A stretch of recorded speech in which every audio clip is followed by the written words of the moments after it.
भक्ति का जन्म दक्षिण भारत में, इसलिए आप जाएंगे आज भले ही कुछ लोगों ने उस दक्षिण भारत के उस परिवेश को बिगाड़ दिया हो, लेकिन अगर आप देखना चाहें तो कर्म कांड की और पूजा की पद्धति दक्षिण भारत में देखने योग्य है। उनके मुख से जब श्री सूक्त आदि या उपनिषदों के वो श्रृंखला वेदों के मंत्र निकलते हैं, मैं कहूँगी अगर आपने सुना होगा तो आपके ये रोम खड़े हो जाएंगे। इतनी तेजी से असर करते हैं उनके मुख से बोले हो, क्या स्वर लहरी से वो उस चीज को बोलते हैं। तो बड़े बड़े प्राकांड विद्वान दक्षिण भारत की भूमि ने दिए इस धरा को,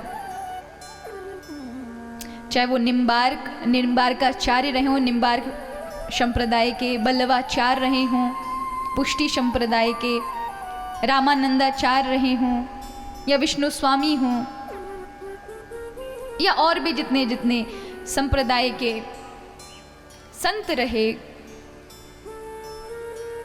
संस्थापक रहे, वो सभी दक्षिण भारत के थे, जिन्होंने पूरे विश्व भर में हरि भक्ति का, क्योंकि जिस समय यहाँ धर्म परिवर्तन की चीज़ें चल रही थीं, कहते हैं एक समय ऐसा था, इतिहास बताते हैं कि आधे से ज़्यादा लोग बौद्ध हो गए थे, हिंदू धर्म प्राय विलुप्त होने की कागार पर था।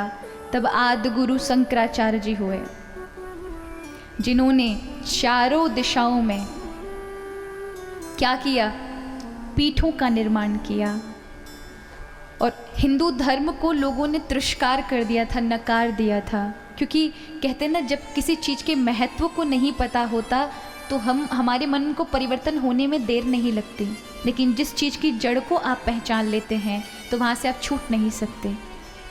इसलिए संप्रदाय किस लिए बनी, जड़ को पहचानने के लिए बनाई गई। जब जब आक्रमण हुए और लोग दिशा से बिखर गए, गलत दिशा पर जाने लगे, तब तब इस धरा पर संतों ने अवतार लिए और दिशा देने के लिए फिर अलग अलग हर एक समय में एक संप्रदाय का निर्माण हुआ, उस चीज को दिशा देने के लिए। तो आदि गुरु शंकराचार्य आए, तो शंकराचार्य जी महाराज ने क्या किया, चारों भारत के चारों कोनों पर पीठ का निर्माण कर दिया, जिससे ये जो हिंदू धर्म था, ये सनातन धर्म था, ये विलुप्त ना हो जाए। देखिए, बौद्ध धर्म, कोई धर्म बुरा नहीं होता, एक बात मैं आपको बता दूं, कहीं ना कहीं उसको गलत ढंग से बताने वाले लोग गलत हो सकते हैं। आज हमने बात जब हम अब धर्म की करते हैं तो हमारे मन में बस ये जो हमने बनाए हैं ये हमारे मन में चलते हैं कि ये सिख, ये ईसाई, ये इस्लाम से, ये हिंदू है, ये जैन है, ये बुद्ध है, पर धर्म इसका मतलब नहीं है। हमारे तो उपनिषदों में यहाँ तक कहा गया है, आप ईश्वर को ना माने, लेकिन धर्म को तो आपको मानना पड़ेगा। ईश्वर को मानना धर्म नहीं है, ये तो कहते हीनता वाली भावना है कि आप ये कहें कि धार्मिक वही है जो ईश्वर को मानता है। नहीं, धार्मिक वो है जिसके पास मौलिक सिद्धांत उसके जीवन में है, उसे पता है कि किन कर्तव्यों का पालन करना चाहिए, जिससे हमारा समाज का और राष्ट्र का अहित ना हो, उसे कहते हैं धर्म। धर्म का मतलब हिंदू मुस्लिम और ये सब नहीं होता। धर्म का मतलब है धार्यते इति धर्मः, जो धारण करने योग्य है वो धर्म है। धर्म का अर्थ है कि हमारा व्यवहार मनुष्यों के साथ कैसा है,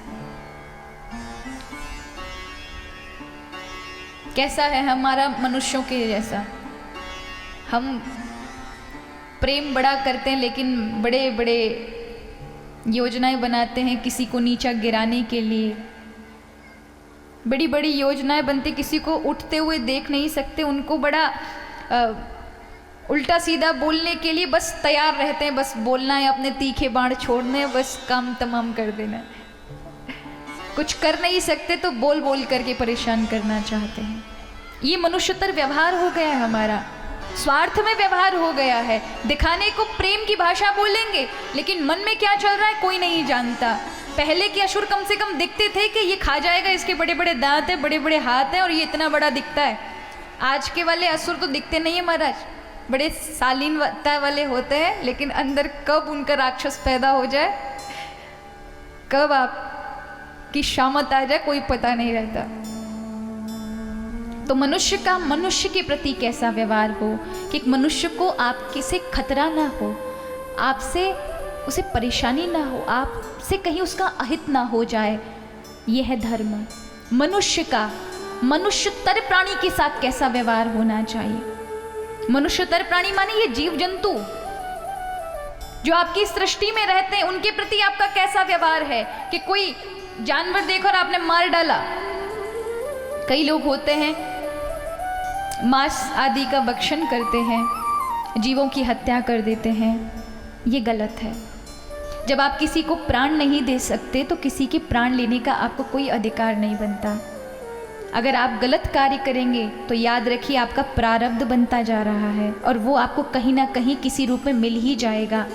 अब नहीं तो 2 साल बाद, 2 साल बाद नहीं तो 10 साल बाद, 10 साल बाद नहीं तो 50 साल बाद भोगना अवश्य है आपको, अगर आप गलत कार्य करते हैं। याद रखिए ये चीज़ें दिखाई नहीं देती। अगर आपने किसी के साथ गलत व्यवहार भी कर दिया है तो वो आपका प्रारब्ध लिख चुका है, वो रिटर्न में वापिस होगा। जैसे एक आपने गेंद फेंकी, तेजी से फेंकी तो तुरंत रिटर्न में वापिस हो जाएगी। होता है ना, कभी किसी भक्त का अपराध कर देते, कभी ऐसे सच्चे दिल आत्मा वाले व्यक्ति का अपराध कर देते ना, तत्काल परिणाम मिलता है कि आपने उसके साथ गलत व्यवहार किया, गलत चीज़ें की और तुरंत उसका तो आपको पता चल जाता है कि इस गलती का नतीजा है। लेकिन कभी कभी कुछ ऐसे कार्य आप कर देते हैं जिनका रिटर्न 1 साल बाद आता है, किसी का 10 साल बाद आता है, किसी का 80 साल बाद लौट कर आता है और आपकी बुद्धि में वो किए गए अपराध का बिल्कुल भी ध्यान नहीं रहता कि आपने उस परिणाम का ये नतीजा है। हम कहते हैं भगवान ने फालतू हमको ये दुख दे दिया, पर ये नहीं पता ये हमारे किए गए कार्यों का नतीजा है। क्योंकि कोई भी चीज़ हम खुद करते हैं उसके परिणाम में ही हमको मिलती है, भगवान नहीं देते। इस बात पर हमेशा शास्त्र भी कहते हैं और व्यक्तियों के, महापुरुषों के अनुभव भी हैं कि जो आपने गलत कर दिया है या गलत कर रहे हैं तो उसका परिणाम आपको रिटर्न में मिलेगा, वापस होगा ही होगा। हाल में हो जाता तो लोगों को पता चल जाता है, लेकिन जब कुछ समय व्यतीत हो जाता तो बुद्धि में वो अपराध जो किया है उसके बारे में पता ही नहीं रहता, और जब वो भोगने पड़ते हैं तब हम सोचते हैं हमने तो कभी कुछ गलत किया ही नहीं है और परिणाम हमको ऐसा मिल रहा है। आपने किया है, कहते हैं ना, थप्पड़ अगर मारा जाता है ना तो ऐसा नहीं कि गाल पर लगेगा, नहीं लगता है, हाथ उठा और पड़ा तो लगेगा। उसी प्रकार आपने अगर एक कर्म कर दिया है तो वो दर्द की तरह आपको आना ही आना है, उसे नहीं रोक सकता कोई। हाँ, ये है भगवत भक्ति और आपका पश्चाताप आपका बचाव कर सकता है, लेकिन उन चीज़ों को रोक नहीं सकते। शास्त्रों में कहीं भी ये नहीं कहा कि आपके दुखों को प्रभु दूर कर देंगे।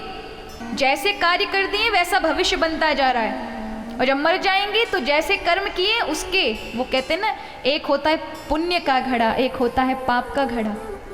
कभी कभी लोग गलत काम करते जाते हैं ना तो लोग कहते हैं ये गलत काम कर रहा है, इसको कुछ कोई दंडी नहीं दे रहा, कैसा भगवान है।